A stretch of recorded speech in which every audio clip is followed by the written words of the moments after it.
Ain't I a Woman by Sojourner Truth, delivered 1851 at the Women's Convention in Akron, Ohio.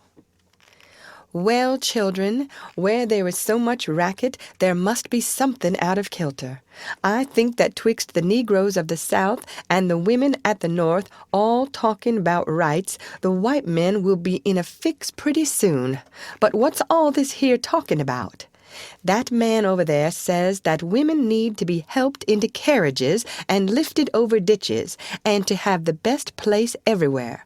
Nobody ever helps me into carriages or over mud puddles or gives me any best place. And ain't I a woman? Look at me. Look at my arm. I have plowed and planted and gathered into barns, and no man could heed me. And ain't I a woman? I could work as much and eat as much as a man when I could get it, and bear the lash as well. And ain't I a woman?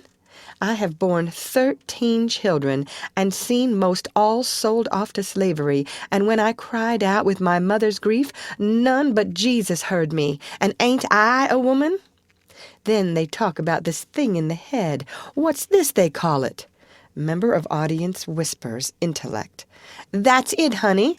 What's that got to do with women's rights or Negroes' rights? If my cup won't hold but a pint and yours holds a quart, wouldn't you be mean not to let me have my little half measure full? Then that little man in black there, he says women can't have as much rights as men 'cause Christ wasn't a woman. Where did your Christ come from? Where did your Christ come from? From God and a woman. Man had nothing to do with him.